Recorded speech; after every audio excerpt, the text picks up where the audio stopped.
ખારી સિંગ એક વખત જો આ રીતે બનાવશો ને તો માર્કેટની તો ભૂલી જ જશો.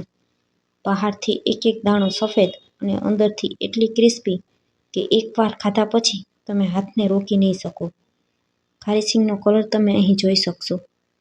એક એક દાણો એકદમ સરસ ગોલ્ડન બ્રાઉનનો આપણો તૈયાર થયો છે. તો ચાલો રેસીપી શરૂ કરીએ. ખારી સિંગ બનાવવા માટે સૌથી પહેલાં અહીં મેં 1 કિલો સિંગદાણા લીધેલા છે. આ ઘરની જે માંડવી હોય તે જ ફોલી અને સિંગદાણા તૈયાર કરેલા છે. અહીં મેં દેશી સિંગદાણાનો ઉપયોગ કરેલો છે. ખારી સિંગ બનાવતી સમયે હંમેશા આ રીતે મોટા સિંગદાણાની જ પસંદગી કરવી. હવે આ સિંગદાણાને એક વાસણમાં ઉમેરી અને આપણે તેને પાણીથી ધોઈ સાફ કરી લેશું. સિંગદાણાને એક વખત આ રીતે ધોઈ અને ત્યાર પછી તેને ચાળણીમાં કાઢી લેવાના. હવે એક કઢાઈમાં 1 લીટર જેટલું પાણી ઉકળવા માટે રાખી દેશું. પાણી થોડું ઉકળી જાય એટલે તેમાં 4 મોટી ચમચી મીઠું ઉમેરશું. આ ઘરમાં આપણે જે ખાવામાં રેગ્યુલર ચમચીનો ઉપયોગ કરતા હોય એ ચમચીથી મેં મીઠું ઉમેરેલું છે. અને ફરી પાછું પાણીને ઉકળવા દેશું. પાણી આ રીતે એકદમ સરસ ઉકળી જાય એટલે આપણે ધોઈને રાખેલા સિંગદાણા તેમાં ઉમેરી દેશું. અને ચમચાથી એક વખત તેને હલાવી લેશું. ગેસની ફ્લેમને હાઈ જ રાખવાની છે. અને ઢાંકણ ઢાંકી અને માત્ર 2 મિનિટ સુધી આપણે સિંગદાણાને થવા દેશું. ફક્ત 2 જ મિનિટ સુધી સિંગદાણાને થવા દેવાના છે. 2 મિનિટ પછી આપણે ઢાંકણ ખોલી અને સિંગદાણાને જોઈ લેશું. તમે જોઈ શકશો સિંગદાણા થોડા એવા સોફ્ટ થઈ ગયા છે. અને સિંગદાણાએ તેનો બધો કલર પાણીમાં છોડી દીધો છે. આનાથી વધારે સિંગદાણાને આપણે બિલકુલ બાફવાના નથી, નહીંતર ખારી સિંગ શેક્યા પછી તે ક્રિસ્પી બિલકુલ નહીં થાય. તો હવે તરત જ આપણે ગેસ બંધ કરી દેવાનું અને જે પૂરી તળવાનો જારો હોય તેની મદદથી બધું પાણી નીતાળી અને સિંગદાણાને આપણે અલગ કરી લેશું. અને આ પાણીમાં તમે જોઈ શકશો સિંગદાણાએ તેનો બધો કલર છોડી દીધો છે. અને એકદમ સરસ સફેદ દૂધ જેવા આપણા સિંગદાણા તૈયાર થઈ ગયા છે.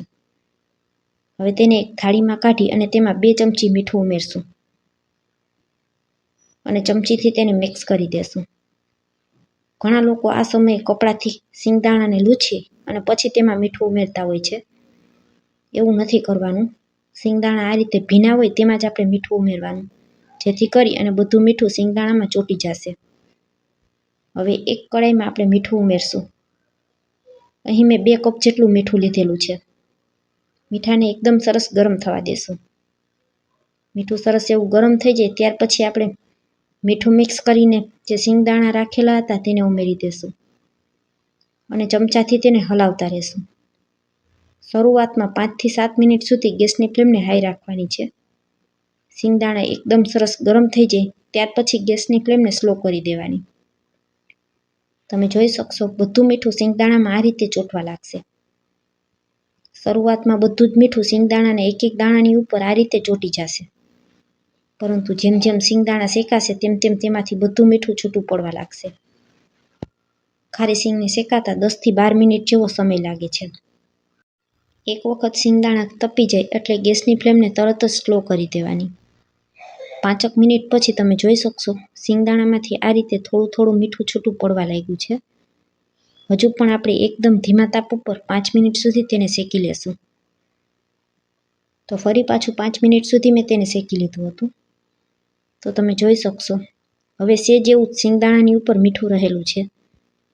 હજુ પણ 1 મિનિટ સુધી આપણે તેને શેકવાના છે. એક એક દાણામાંથી મીઠું છે તે એકદમ સરસ બધું તળિયે બેસવા લાગશે. ત્યાં સુધી આપણે ખારી સિંગને શેકવાની છે. અહીં વચ્ચે એકાદ વખત આપણે ખારી સિંગને થોડી ઠંડી કરી અને 1-2 દાણાને ચાખીને પણ જોઈ લેવાના. જો ક્રિસ્પી થઈ ગયા હોય તો ખારી સિંગ આપણી શેકાઈ ગઈ છે. મેં એક વખત ચેક કરેલું હતું પરંતુ સિંગના દાણા હજી સોફ્ટ હતા. હવે 10 થી 12 મિનિટ જેવો આપણા આ સિંગદાણાને શેકાતા સમય થઈ ગયો છે. અને હવે તમે જોઈ શકશો સિંગના એક એક દાણામાંથી મીઠું બધું જ અલગ થઈ ગયું છે. અને મીઠાનો કલર પણ આપણો થોડો કાળો પડી ગયો છે. હવે ચમચાથી આ રીતે મીઠાને સિંગદાણાની ઉપર આપણે ઉમેરશું તો તે બિલકુલ સિંગદાણામાં ચોંટશે નહીં અને તરત જ તે તળિયે બેસી જશે. મીન્સ કે હવે આપણી ખારી સિંગ પરફેક્ટ શેકાઈ ગઈ છે. તેને ચેક કરવા માટે એક પ્લેટમાં આ રીતે 5-6 દાણાને આપણે ઉમેરશું અને તેને થોડા ઠંડા કરશું. અને હાથેથી દાણાને આ રીતે ફોતરા કાઢીને જોઈએ તો તમે જોઈ શકશો અડતાની સાથે જ તેમાંથી ફોતરા નીકળી જાય છે. તો આપણી ખારી સિંગ પરફેક્ટ શેકાઈ ગઈ છે. હવે તેને ગેસ પરથી નીચે ઉતારી લેશું. હવે પૂરી તળવાના ઝારાથી આપણે ખારી સિંગને ચાળી લેશું. તમે ઘઉં ચાળવાના ચાળણામાં પણ ચાળી શકો છો. તેમાં પણ ખૂબ જ સરળતાથી મીઠું બધું અલગ થઈ જશે. તો આ જ રીતે બધી ખારી સિંગને મેં ચાળી અને તૈયાર કરી લીધી છે. તમને ઝૂમ કરીને બતાવું તો તમે જોઈ શકશો ખારી સિંગનો એક એક દાણો એકદમ સરસ સફેદ દૂધ જેવો તૈયાર થયો છે અને તેને અડતાની સાથે જ તેના ફોતરા અલગ થઈ જાય છે. તો ફ્રેન્ડ્સ, આજની રેસિપી અહીં સુધી જોયા પછી તમને જરા પણ પસંદ આવી હોય તો વિડીયોને એક લાઇક કરજો, ફ્રેન્ડ્સ અને ફેમિલીમાં શેર કરજો. અને જો મારી રેસિપીઓ તમને જોવી ગમતી હોય અને હજી સુધી મારી ચેનલને સબસ્ક્રાઈબ ન કરી હોય તો મને સપોર્ટ કરવા બદલ મારી ચેનલને સબસ્ક્રાઈબ કરજો. સબસ્ક્રાઈબ કરવું એકદમ ફ્રી છે.